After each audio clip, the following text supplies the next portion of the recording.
Today we will talk about one of the biggest problem of Singapore about accommodations, a place to live.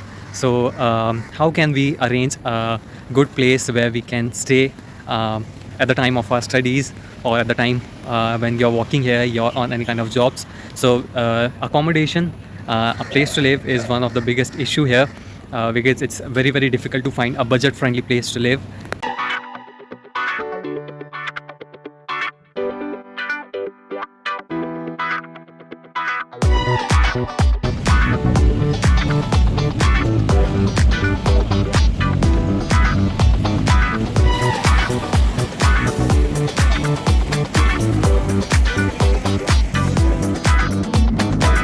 And I'm getting mighty tired of your private way and listening to that jacket.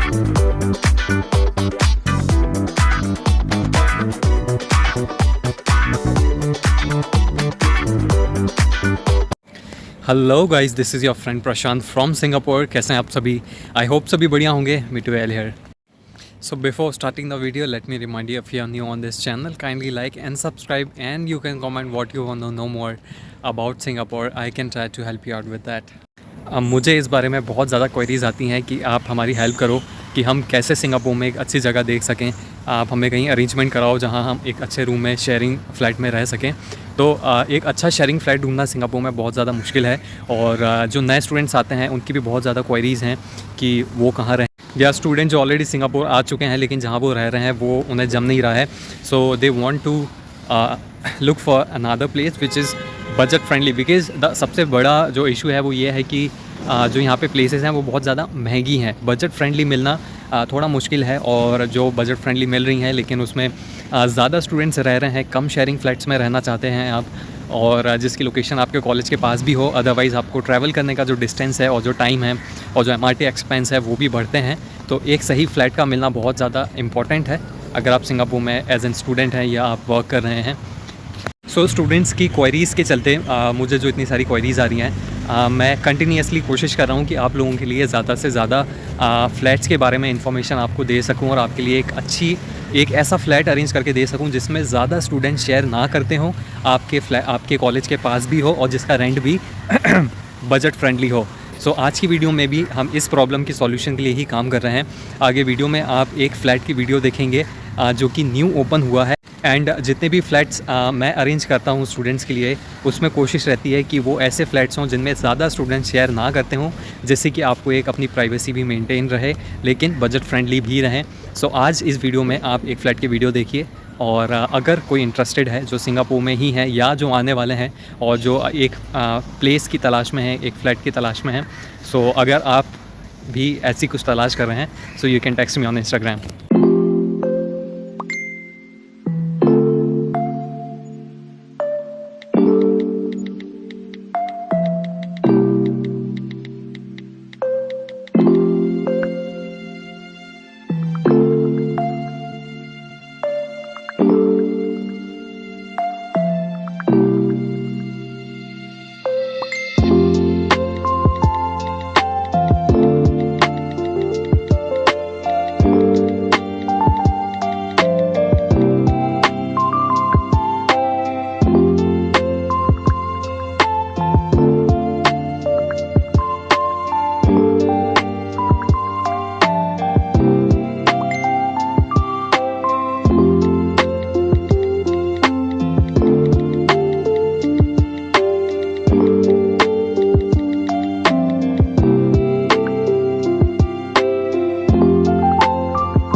So video में जो आपने देखा ये एक example था, और ऐसी काफ़ी सारी अदर लोकेशंस हैं जो मैंने रिसर्च करके रखी हैं फॉर ऑल द स्टूडेंट्स जो आने वाले हैं या ऑलरेडी सिंगापुर में हैं और वो स्ट्रगल कर रहे हैं एक फ़्लैट को लेकर के, एक रहने के लिए जगह, प्लेस टू लिव और रूम्स को लेकर के अगर आप स्ट्रगल कर रहे हैं। सो ये आपने एक एग्जाम्पल देखा है। So you can contact me on Instagram अगर आप चाह रहे हैं, या तो आप आने वाले हैं या आप ऑलरेडी सिंगापुर में हैं।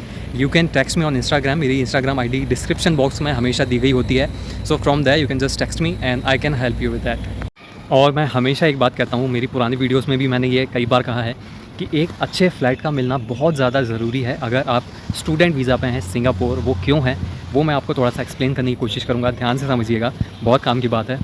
देखिए, जो भी स्टूडेंट वीज़ा पे आते हैं सारे स्टूडेंट्स यहाँ पे चाहते हैं कि वो पार्ट टाइम जॉब करें, बिकॉज़ सिंगापुर में जो आपका रहना है और जो सिंगापुर कंट्री है वो बहुत ज़्यादा एक्सपेंसिव है। कोई भी प्योरली अपने खर्चे इंडिया से नहीं मंगाना चाहता, क्योंकि अगर आप ऐसा करते हैं तो आपके लिए काफ़ी ज़्यादा खर्चा हो जाएगा। प्रीवियस वीडियोज़ में मैंने बताया हुआ है कि फ़्लैट की क्या ज़्यादा इंपॉर्टेंस है, बिकॉज़ जब आप नए होते हैं और जब आप रिसेंटली फ्लैट्स में आते हैं तो ज़रूरी है कि आप प्रीवियस स्टूडेंट्स के साथ रहें ताकि आपको एक्सपीरियंस मिले, क्योंकि जब आप नए हैं तो आपको नहीं पता है कि आपको यहाँ पे पार्ट टाइम जॉब्स कैसे मिलने वाली हैं, क्योंकि आपको पता है कि जॉब्स यहाँ करना स्टूडेंट्स का इलीगल है। सो ऑब्वियसली जब चीज़ें इलीगल होंगी तो वो हिडन मैनर में होंगी, वो छुपी हुई होंगी, आपको पता नहीं चलेगा कि आपको जॉब्स कैसे मिलेगी। जॉब्स मिलना टोटली डिपेंड करता है आपके कॉन्टैक्ट्स के ऊपर, आपको रेफरेंस से ही यहाँ पे काम मिलेगा। तो अगर आप शुरू में ही ऐसी जगह रहेंगे जहाँ आपको ज़्यादा स्टूडेंट से टच में रहने का मौका नहीं मिलेगा, कॉन्टैक्ट में रहने का मौका नहीं मिलेगा, तो आपको बहुत सारी चीज़ें यहाँ पे पता नहीं चलेंगी। तो यहाँ पे आपको स्टूडेंट्स के साथ रहना एटलीस्ट शुरुआत में बहुत ज़्यादा ज़रूरी है। उससे ही आपकी जो स्टार्टिंग होगी सिंगापुर में, धीरे धीरे आपको स्टूडेंट लाइफ के बारे में जो एक्सपीरियंस मिलेगा, इसलिए आपको शेयरिंग में रहना बहुत ज़्यादा ज़रूरी है। ये चीज़ ओनली लागू होती है स्टूडेंट्स के लिए, क्योंकि सबसे बड़ी बात है जो न्यू स्टूडेंट्स आते हैं इनिशियली शुरुआत में आपको पता नहीं चलता है कि आपको आने के बाद करना क्या है।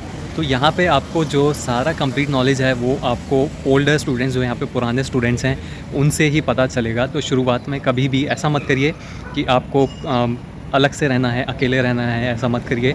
स्टूडेंट्स के साथ रहिए। स्पेशली ये बात मैं कह रहा हूँ फॉर डिप्लोमा स्टूडेंट्स जो यहाँ पे पार्ट टाइम जॉब्स करना चाहते हैं, क्योंकि स्टूडेंट्स को ही पता है कि यहाँ पे कहाँ पर जॉब मिलती है, कैसे जॉब मिलती है और किस तरीके से यहाँ पे आपको चीज़ें मैनेज करना है। ये आपको पुराने स्टूडेंट्स के एक्सपीरियंस से ही पता चलेगा। तो एक सही फ्लैट का मिलना जहाँ पे ऑलरेडी पुराने स्टूडेंट्स हों, ये बहुत ज़्यादा ज़रूरी है। So thank you so much for watching. अगर आप अभी तक इस वीडियो को देख रहे हैं so kindly subscribe, like and comment what you want to know more about Singapore. I can try to help you out.